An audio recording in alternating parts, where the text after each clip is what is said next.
Annick, nous avons reçu une lettre de la part d'une jeune femme qui nous dit « Mon compagnon est très fan d'Annick de Souzenel et moi, je n'arrive pas à comprendre ce qu'est la spiritualité. Comment l'aborder et pourquoi le manque d'intérêt de ma part ?»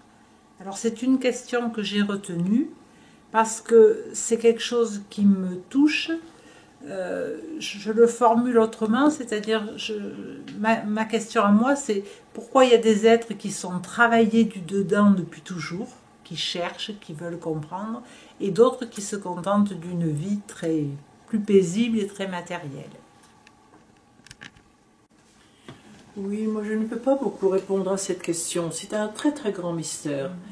C'est certain que je constate comme toi qu'il y a des êtres qui dès l'enfance sont dans cette recherche de spiritualité, et puis d'autres au contraire qui jamais ne désireront autre chose que des désirs ayant pour objet des choses toutes simples du monde matériel.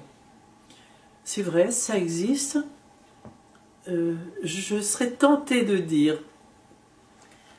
qu'il y a des êtres qui arrivent comme pour la première fois dans ce monde. Je dis tout cela entre guillemets, hein. Mais ça donne cette impression-là. Des êtres qui arrivent comme la première fois dans ce monde, qui sont émerveillés par ce monde extérieur, ça leur suffit, et ils ne vont pas chercher plus loin.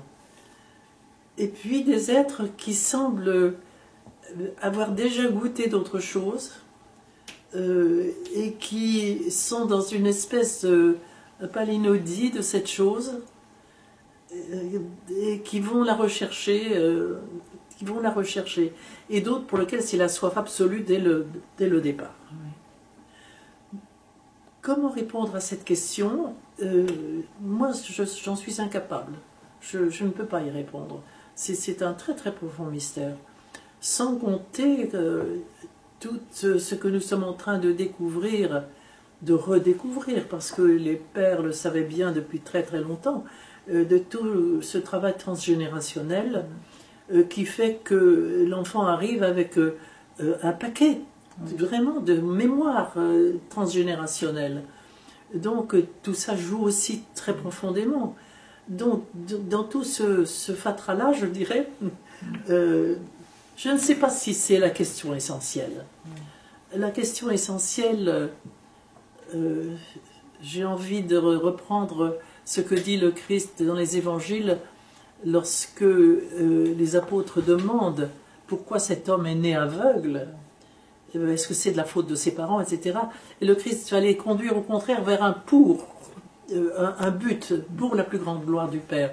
Ce n'est pas du tout pour justifier et valoriser la cécité, mais puisqu'elle est là, qu'au moins elle soit la base d'un travail intérieur qui va conduire la personne vers le Père. Voilà, ça n'a rien à voir avec une justification de la maladie, de la souffrance, de la douleur, etc. Bien sûr. Alors si tu veux, je répondrai un petit peu comme ça aussi à une question semblable. Maintenant, il me semble qu'il y a une grande confusion entre spiritualité et religion. Et il y a beaucoup d'êtres qui arrivent au monde et qui se trouvent dans des conditions où ils ont une désaffection de la religion qu'on leur a proposée. Parce que les religions sont extrêmement responsables de la désaffection des êtres de la vraie spiritualité. Parce qu'au lieu de les conduire vers leur personne, dans une spiritualisation de l'être, ils conduisent uniquement vers une soumission à une autorité extérieure.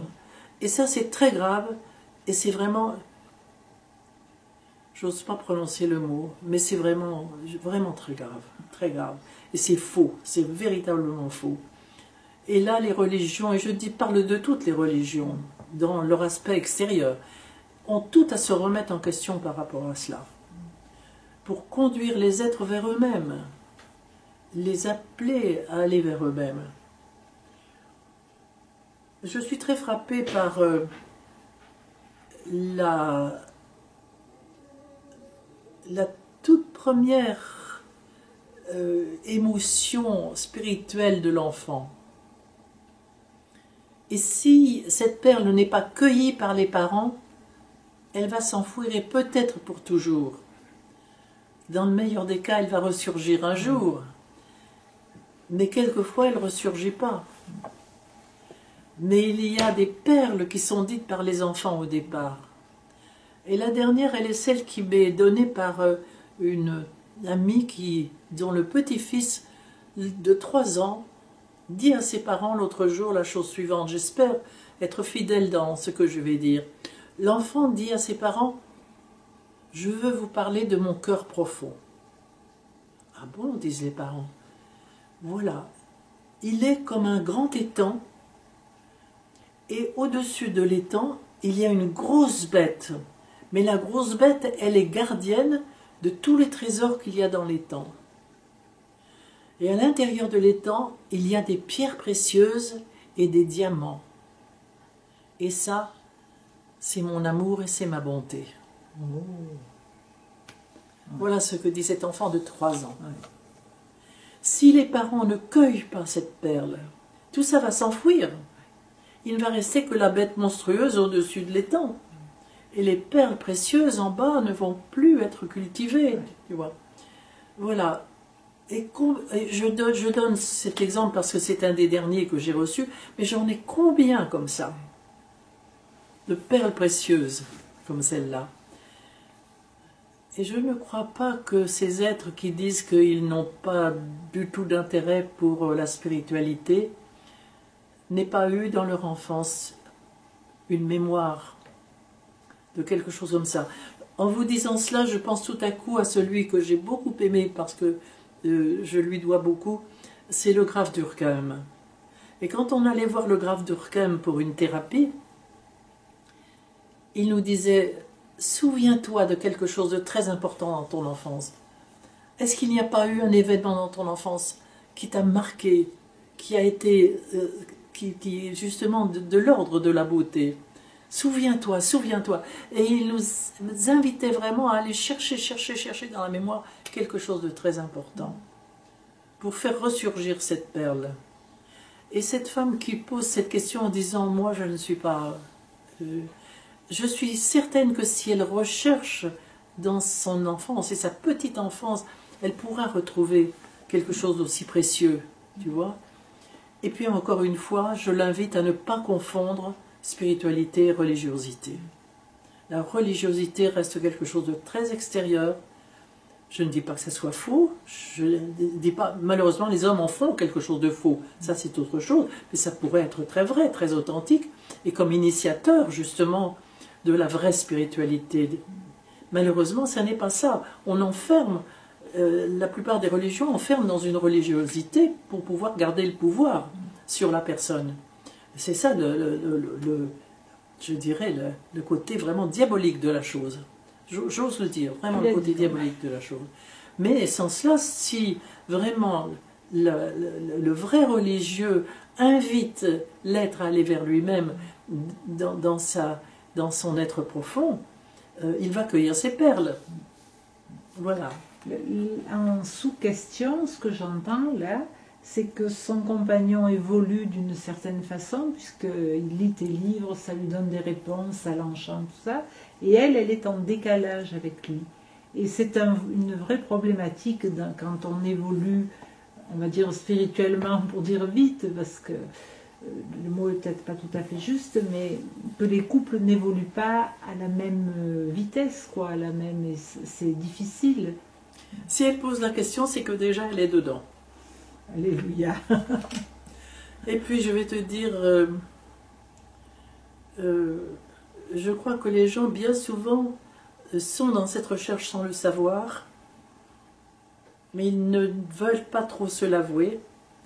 Mais c'est vrai aussi, et c'est la grosse difficulté des couples, c'est que ils ne sont pas toujours, on n'est pas toujours dans le couple au même niveau. À savoir que l'un va aller plus loin que l'autre, l'autre va le dépasser un jour, etc. Donc ça, c'est la grosse difficulté du couple. C'est pour cela que le couple a pour, je dirais, pour éthique essentielle de se respecter l'un et l'autre et de s'aimer au-delà de ces différences. Parce que l'amour englobe absolument toutes les différences. L'amour non seulement englobe, mais pénètre toutes les différences. C'est toujours cette image que j'ai qui, pour moi, est très importante, de l'Esprit de Dieu qui plane sur les eaux dès le début de la Genèse. Le verbe planer est très très insuffisant. En hébreu, il y a une notion de pénétration. C'est cet amour divin que l'Esprit Saint pénètre vraiment les eaux. Donc c'est tous les étages de l'être. C'est tous les étages. Il n'y a pas une notion de couvée aussi Oui, il y a une notion de couvée, mais ça reste à l'extérieur. Ouais. Tandis qu'il y a une pénétration vraiment, une fécondation. Une fécondation de l'Esprit Saint. L'amour féconde. Et cet homme, si vraiment il est dans une vraie spiritualité, son amour pour sa compagne la féconde. D'accord. Donc c'est plein d'espoir ce que tu nous dis. Oui, c'est plein d'espoir. Merci Annick.